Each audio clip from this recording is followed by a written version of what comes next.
Hello, gorgeous people. It's Lynda Gaiao here. I'm a psychic healer and a soulful business coach, mentor, and facilitator.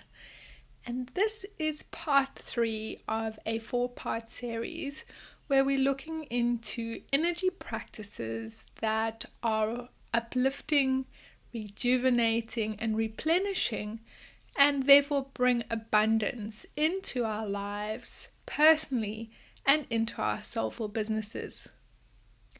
In today's episode, we are going to be investigating boundaries. Boundaries is something that comes up quite frequently when I'm doing my work with my clients, when I'm coaching them, and when I'm doing healing sessions. I actually get shown a sign by Spirit which looks like this, and whenever I see this sign come up, I know that the person I'm working with needs to look at their boundaries and connect into what their boundaries are. From one perspective, when you look at boundaries, you might think that it's restrictive or that it's exclusive, kind of locking some people out of your space. But what I would like you to at least play with in terms of a new perspective is thinking of boundaries as creating a space for the divine expression of you to come out and play. Like a beautiful magical butterfly that needs its space to spread its wings. Boundaries, to me, provide you with that space. And really healthy boundaries not only benefit you and allow you to express your divine potential, they encourage others to do the same. As I work with energy, I notice that when people don't have healthy boundaries, one of the things that starts happening is what I call energy entanglement. It's where you aren't aware of your own energy and you don't have healthy boundaries, and so other people's energy slips into your immediate space and it kind of entangles with your energy. And when we get an energy entanglement in this way, it can be really confusing. Our usual ability to connect to our intuition or to be guided can seem really cloudy. Instead of having a lightness of energy, we might feel really bogged down or like we're walking through fog, because what we've done is we've allowed someone else's energy, someone else's stuff to sit on top of us in our energy field.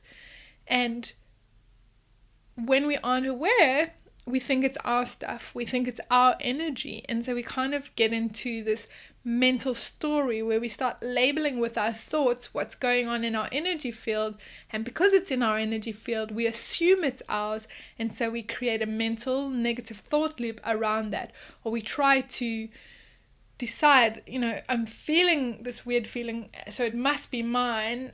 How can I relate this? How can I attach this to something to make it make sense for me? And by doing that, you kind of end up owning or attaching to energy that's not even yours in the first place. So you can see that having really healthy energy boundaries is so important. One of the other things I'll also mention here is that when we don't have healthy boundaries, this entanglement that happens can be extremely overwhelming. We can feel very overwhelmed really quickly, and we actually create a unhealthy energy exchange between ourselves and the other people where we don't have boundaries with. And the expectation from their perspective on an energetic level is to pull or draw or receive energy, but without giving anything in return. So boundaries not only help us, but they actually help other people, because when we take on other people's stuff when we don't have boundaries, it's their stuff, right? It's for them to deal with, for them to navigate through, for them to resolve, for them to understand and figure out, not for us. But if we're taking it on and really trying to help or assist them with it, we're doing their work for them. And all that leads to down the line is feelings of resentment and feeling of being unappreciated. Energy boundaries are so important. When we start looking at boundaries, we can look at it from various perspectives or levels. And one of those is in terms of material boundaries. We all have possessions, we have things that we own, and we need to decide what are our boundaries around that. What is okay for other people to do with our possessions? And in each of these perspectives that I'm going to share with you, we really need to go back one step and look at what are your values, what is important to you, what is okay for you, what is not okay for you. And if you watch part 2 of this series, which is around self-care, an element of that comes into this as well, because when you understand your own energy and you know what practices and what things in your space and your environment lift your energy and nurture you, boundaries is going to really help you to ensure that that actually happens. What is okay for you in terms of your material possessions? Is it okay for people to take them and never return them? Or do you expect them to come back? And if you expect that, how do you set up boundaries to ensure that that actually happens? The second one is around physical boundaries. And when I talk about physical boundaries, I'm talking about personal space. How much personal space do you need? Is it okay for someone to be right next to you in your personal space? Or is it better for them to be a little bit away? And how much personal space do you require in terms of alone time, time just by yourself? Or do you need to communicate and collaborate and be more connected with people? Looking at your needs in terms of your personal space and then understanding how you can enforce boundaries around that is really important. If you have a person that's consistently invading your very personal space and your energy is getting all haywire as a result of that, you need to be able to stand up and say, this is going on for me, this is what I need, I'm happy to do this and this and this, but when you step past this level, it's not okay for me. The next layer is mental boundaries, and this has to do with your thoughts, your values, and your opinions. When somebody has an opinion about something that's in conflict to yours, how do you handle that? What is okay for you? What is not okay for you? Are you aware of your thoughts? What thoughts are okay in your space and what are not? What thoughts are self-nurturing? Which ones are self-destroying? And being very conscious about how you set up boundaries to ensure that you keep the thoughts in your space that are really in alignment with you and nourishing for you. And your values are so important. Taking time to write down or be aware of your values, and in the decisions you're making in business, in your personal life, in your relationships, ensuring that you're checking back into those values and making sure that they are ticked. Yes, yes, yes. And if somebody or something or a job or a client or a space that you're going to be using doesn't match with those values, how are you going to set up boundaries to ensure that your values are met? The next one is around emotional boundaries. And this is where we get really in tune with our feelings and our emotions and our needs in terms of yourself and other people. What are you responsible for and what are they responsible for? People that are in the soulful business arena are very often empathic, which means they connect, feel into, and can sense other people's emotions and feelings. So having emotional boundaries here about or practices where you can set up to be able to tap into your clients, but not to take on their emotional baggage or their emotional stuff. It's really important for you to be able to clear that out of your space and hold your boundaries where that's concerned. And if you haven't taken the time to know what's okay and what's not okay for you, it'll be very easy for things that are not okay to slip into your space. The next one is sexual boundaries. And this looks at your comfort levels around what you will do and what you won't do, what is comfortable for you in terms of a level of touch or activity and what is not. So often I see people in relationships really not with holding on to their boundaries in this space because they're trying to please someone else or trying to make someone else happy.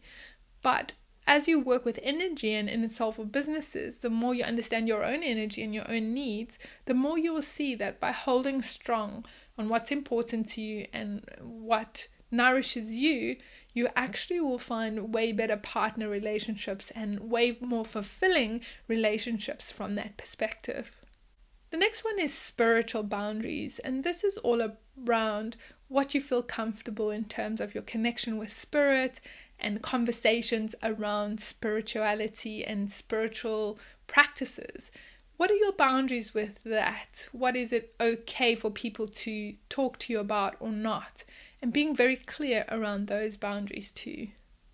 A question I would like to ask you here is, when you have decided that you have certain boundaries in place, you will probably notice that people will come into your life to test or to push those boundaries.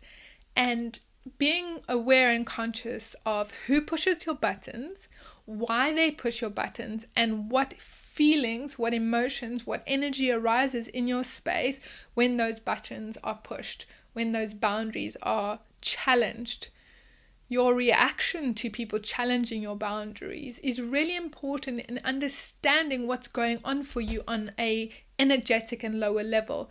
If you don't take the time to understand that, people will continue to press and push your boundaries because it's a challenge for you to come into yourself and be more aware of what's going on there. How do you uphold your boundaries? The starting point is knowing what your boundaries are and your reasoning or the energy behind why you have those boundaries. If you don't start there, you can't really uphold them. Start noticing, where do your needs come? Because if you put your needs at the forefront, it will be much easier for you to uphold your boundaries.